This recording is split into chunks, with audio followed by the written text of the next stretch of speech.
Ang i-deliver sa iyo biyaya. Amen. Hindi mo paghihirapan. Sabi ko dito, ngunit lamang meron kayong espiritu ng pananampalataya na gaya ng nasulat, so palataya ko at kaya nagsalita ko. Kami naman ay nagsisapalataya at kami ay naman ay kasalita. Okay, mamaya, kain natin. Kahit magpipreach ka ng Word of God, without faith, walang milagro. Amen. Walang creation na magaganap. Mamaya. Consistent po, Bishop. Kaya hindi kami nangingimagod, bagamat ang aming pagkatao na basta ay pahina, ngunit ang aming pagkatao loob ay nababago araw-araw. Consistent. Okay na yan. Gusto ko lang makita nyo na yung faith, may spirit. At yung grace na ito, may spirit. So, bibigay ko lahat ng verse. Ibig sabihin, ang gagalaw dyan, yung Holy Spirit. So, dahil siya yung gumalaw, dapatin mo na lang. Amen.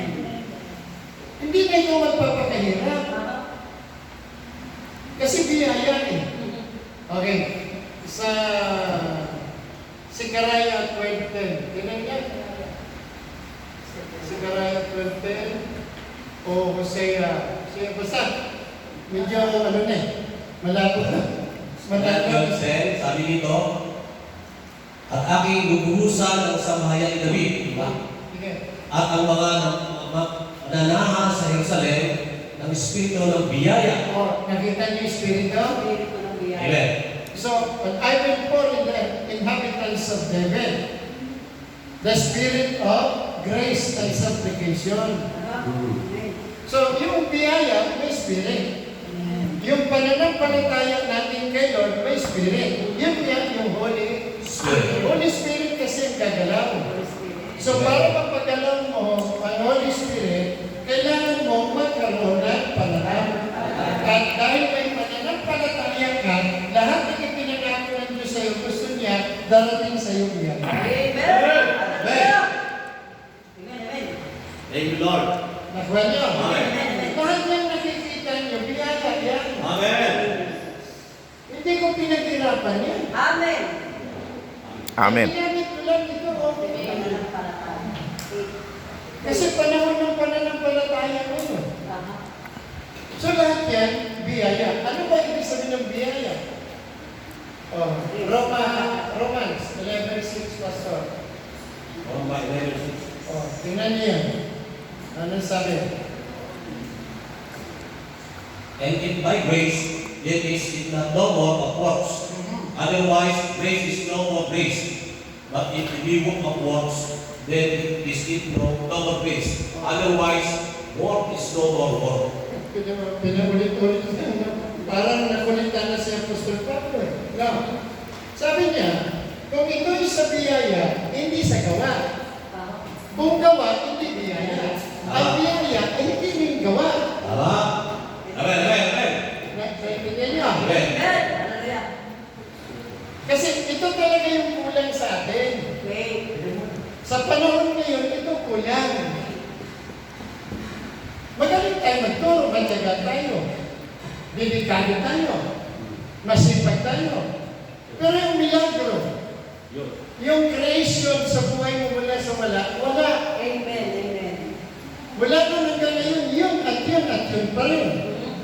Kasi wala nito eh. Amen. Ang panahon ngayon yung pananampalataya. Sabi ba, basta pagka walang faith, many churches broken. Na nalusaw, nawawasak kasi yan yung wala. Ginagawa nila yan, Pastor eh. Pag sa church pastoral, hindi ang Holy Spirit ang gagawin. Alam mo kung ano? Human Spirit. Tama, nasa laman na so. Human. Amen. Kaya maraming pastor, kinokontrol yung membro. Yes. Pero hindi sila control, lead by the Holy Spirit. Tama. Kaya puro takot, pangamba, dulda, baka mawala. Amen. Pag ang Holy Spirit talagang gagalaw dyan, wala kang dapat isang pangamba. Amen. So para magpagalaw ng Holy Spirit, kailangan meron kang pananampalataya. Kaya ito dapat dito magpakatibay, magpakatatag, magpakalalim, magpakatalas. Hindi Increase your faith. Ito yung importante ngayon. Kasi Amen. without faith, it is impossible to please God. Amen, amen.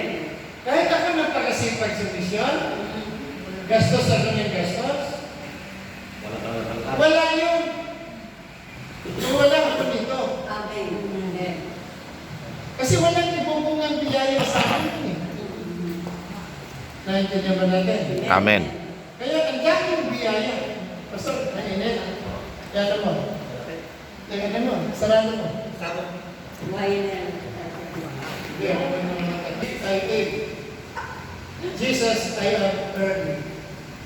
Ay, isa pa. Kay G, I ate. Yeah. Jesus, I have earned. Ayun kasi, hindi ako sanay ng ano. Pag sinabi ko kasi alas 8, dapat ano, kaya nasanay mo nga yan. Yung mga nagpaalala, yung wala eh. Ayun, ano sabi? Kung ito'y sa biyaya, hindi sa gawa. Ngunit ako. Kung sa gawa, hindi biyaya. Amen. Ang biyaya, hindi maging biyaya kung ito'y sa gawa. Tama. Amen. Amen, amen. Nakuha niyo po, kaya, pananam, Palataya. palataya. Pag nag-faith ka, automatic, ang Holy Spirit, kikilos. So, yung pagkilos ng Holy Spirit, ano, mga kapatid, dahil may faith ka, may biyaya. Amen. Amen. Tingnan natin, ipapakita natin. Kami sa may Ay, panahon ng biyaya ngayon eh. Amen. Magkasama kami. Alin yung verse natin kanina? Ayan. Yan yun, di ba? Ayan siya. Nice. Very nice. Galatians 3:24. Roma 6:14. Roma 6. Magkaklase yan sila. Okay. Roma 6:14. Sabi ron, for sin shall not take dominion over you. For ye are not under the law, but under the grace. Yun. For sin shall not have dominion over Over you. us. Amen. For we are not under the law, but under grace na. So ngayon, Galatians 3:23, before faith came, we are under the law. Amen. Amen. But when Jesus came, Romans 10:4. Romans 10:4. Ayan. Romans Christ, 10:4. For Christ is the end of the law. yan nung dumating na si Lord, tinapos niya ito, tinumpal niya ito eh. Amen. So Christ is the end of the law. Amen. So we are not under the law, but under grace. Grace. So before faith came, we are under the law. But when Jesus came, we are not under the law. We are now under the dispensation of faith, grace, the church age, the Holy Spirit. Amen. Kaya Holy Spirit dapat ang gagalaw sa church. Amen. Kasi pag walang galaw ang Holy Spirit, walang creation. Tama. Di malakas na. Yeah. Wala. Boring. Oring matadry. Gaway-away. Away-away. Pabisyon. Kasi kung mapapansin ninyo sa Ephesians chapter 4, yung Holy Spirit din, siya yung nag-ugnay, siya nag-connect. Ngayon, pag espiritu ng tao mag-connect, may ulitan, may kawayan, may siraan. Kasi, si Pastor Rico may tinatangin, si Pastor Rico yun ang malakas eh. Kasi human spirit. Amen. Pero pag Holy Spirit ang mag-connect, no? Wala yun, pantay-pantay yan. Amen. Tama. So, mahirap pag sa church ay ang human spirit. Amen. Hindi Holy Spirit. Spirit. Hindi na natin pag-usapan yung evil spirit. Kasi wala na dun eh. Ayaw na natin sa demonyo. Ayaw na natin sa masamang espiritu, di ba? Ayaw. Kaya lang, bagamat ayaw natin, si Satan, ginagamit niya human spirit pa rin. Sasakyan niya yun. Amen. Amen. So, hindi Holy Spirit. So, walang creation. Walang pagbabago. Okay, tingnan niyo ito. Nakuha niyo lang po ba yung Amen. ano natin? Ang ganda nito eh. Amen. Amen. Huwag mo sabihin na wala kang pinag-aralan. Huwag mo sabihin na mahirap na yung mga tao. Ako nga yung pinag-pray ko, di ba? Lord, pag ako magpastor, gusto kong miyembro, mahihirap ako sa utak. Oh. Sinong pastor nag-pray na gano'n? No, you are the only one. Kaya, tanong iba, nakita ko yung formula eh. Amen. Kaya wala sa wala, ang Diyos magkakalikha. Amen. Amen. Amen. Hebreo. 11:3. Sige na. Hebreo 11:3. Oh, 2. Siyempre, ipisahan mo sa 1. Tuhan muna. Okay.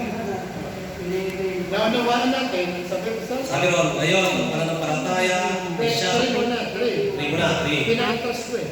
Sa pananampalataya ay nakatalas natin na ang sanlibutan ay natatag sa magitan ng salita ng Diyos. Ano pa ang nakikita ay hindi ginawa sa mga bagay na nakikita. Yun.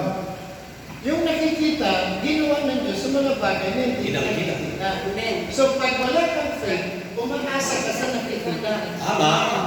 So pag ako umaasa sa nakikita, walang budget. Amen. Walang budget yung mission eh. Amen. Amen.